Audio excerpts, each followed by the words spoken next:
तुर्बत से गिरफ्तार खुदकुश हमलावर ऑलराइट जी, तो ये मनाजिर आप देख रहे थे अदीला बलोच जो कि खुदकुश बम्बार थी और उन्हें किस तरीके से ले जाया गया, किस तरीके से भरलाया गया, किस तरीके से पहाड़ों पर ले जाकर तरबियत देने की कोशिश की गई, अपने लोगों के खिलाफ इस्तेमाल करने की कोशिश की गई, उनके वालिदैन किस ट्रॉमा से गुजरे।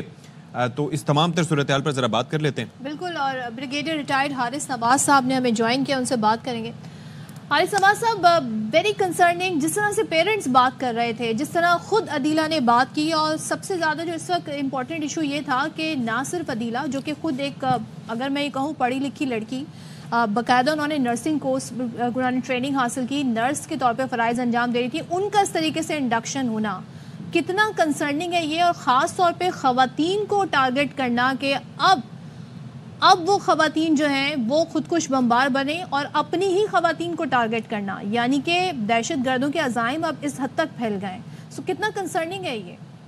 लेकिन सदफ बात यह है कि इस वक्त सोचने की बात यह कि 2 दहाइयों से ये टर्न चल रहे हैं और पाकिस्तान आपके सामने की मुसल्लह फौज कॉन्टिन्यूसली इनके खिलाफ लड़ रही है। और अब एक नया फिनोमेना आ गया कि ये जो बलोच ट्रेडिशन होती थी, और बहुत ज़्यादा इधर जो जिक्र भी किया गया है कि कभी भी ख़वातीन को, बच्चियों को वो इस चीज़ों में इस्तेमाल नहीं करते, बहुत गैरत और इज्जत होती है। अब जिस तरीके से ये लड़की को वर्गलाया गया, उसको ये कहा गया कि बहुत हमारा अच्छा फ्यूचर होगा, बहुत अच्छी लाइफ होगी, उनको सब्ज़ बाग दिखाए गए, जिसकी वजह से नर्सिंग छोड़ के जाके पहाड़ों में बैठ गए। देन शी रियलाइज कि कितने गलत तरीके से बताया गया। और फिर आप एक सोचें कि यही लड़की अगर अभी पता ना चलता जी जी तो ये एक मिसिंग पर्सन का प्रोपेगेंडा चल रहा होता, और जी बताता जी ये मिसिंग पर्सन है। फिर जब कोई मारी जाती या पकड़ी जाती, कहीं जख्मी होती, तो फिर पता चलता कि ये वही बात। जैसे ईरान में जब टेररिस्ट मारे गए तो बलोच ने कहा जी हमारे ये मिसिंग पर्सन यही वही मारे गए, इनको बॉडी चाहिए। तो इस लिहाज से देखें ये कितना बड़ा ये एक वहाँ पर झोंक चल रहा है, क्योंकि हॉस्टाइल एजेंसी ने वो बरगला लेती है, वो ब्रेन वॉश कर लेती है। और हारिस नवाज साहब, इस पे एक फैक्टर ये भी है कि ख़वातीन को जिस तरीके से इस तरह से यहाँ पर इस रस्ते पे चलाया जा रहा है। 2022 में कराची यूनिवर्सिटी में चाइनीज़ नेशनल्स को जिस तरह से निशाना बनाया गया था, शरी बलोच था, लेकिन वो और उसका शौहर जिस तरीके से उन्हें इस रस्ते पर ले जाकर माइल किया गया, सेम होने वाला था अदीला के साथ, लेकिन उनके वालिद ने रब्ता किया, उनको पता चल गया, कॉन्टैक्ट किया। ये कितना ख़तरनाक है और ये क्या टैक्टिक्स यूज़ करते हैं कि इन्होंने अपनी बच्चियों तक को नहीं बख्शा। इतना अफसोसनाक अमल है। और बलोच कौम की जिस तरह से आप बात कर रहे हैं, उनके लिए तो ये चीज़ नॉर्मली वहाँ पर नहीं होती इस तरह से।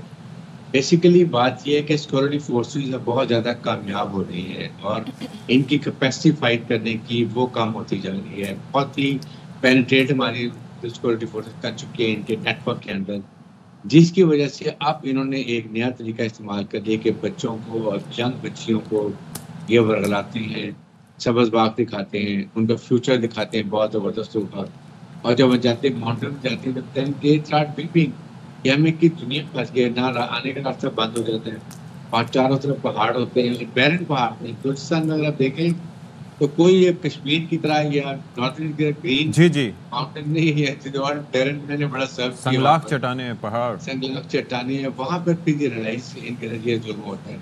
इसलिए मेरे ख्याल में, और जिस कामयाबी से ऑपरेशन कर रही है बहुत ज़्यादा पेशा वराना हिकमत अमली से इस लड़की को अरेस्ट किया वहाँ बाप के तक कॉन्टैक्ट करने के बाद, और अब आपके सामने वो बता रही है कि एडवाइस कर रही है। इस पर एक्चुअली में जो है सदी बात की है, पेरेंट्स की बहुत बड़ी जिम्मेदारी है। आप आइडेंटिफाई करें आपका बच्चा क्यों अचानक अलहदा हो गया है, किससे मिल रहा है, कहाँ जा रहे हैं, क्या सोच है, क्यों खामोश हो गई है, बहन भाइयों से नहीं मिलती है, ये चीज़ों से आप आइडेंटिफाई। इसी तरह टीचर्स की बहुत रिस्पॉन्सिबिलिटी है कि इनको एजुकेट करें, ये सोसाइटी की रिस्पॉन्सिबिलिटी है।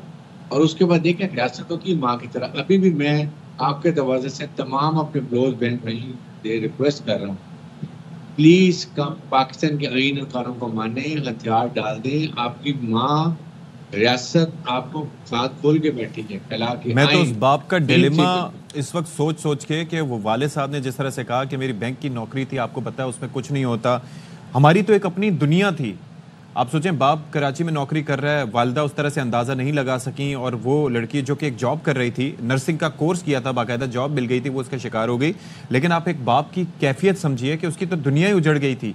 लेकिन अगर हुकूमत मदद ना करती, सिक्योरिटी फोर्सेस अगर हेल्प आउट ना करती, तो आज न जाने नतीजा क्या होता। और मैं थोड़ा सा इसमें ऐड करना चाहूँगी ब्रिगेडियर साहब, ये वो फैमिली है जो वेल टू डू थी, पढ़ी लिखी थी, बाप भी जॉब कर रहा था, बेटी भी जॉब कर रही थी। जब उनको टारगेट किया जा सकता है तो आप सोचें कि वाकई जो गुर्बत में ज़िंदगी गुजार रहे हैं, जो पसमानदा होंगे, जिनके पास इतनी एजुकेशन नहीं होगी, उनको टारगेट करना कितना ईजी होगा। बिल्कुल, इसीलिए वहाँ पर देखें एक हुकूमत को भी चाहिए एक इकोनॉमिक पैकेज लेके जाए, लेकिन बात यह है बलूचिस्तान को तरक्की नहीं करने देना चाहते हैं। बलूचिस्तान में तरक्की होगी, वहाँ पर रोड्स होंगी, डेवलपमेंट होगी, एजुकेशन होगी, ये बच्चे बच्चियाँ फिर उनके बुलाए में नहीं आएंगे, उनके ब्रेन वॉश में नहीं आएंगे।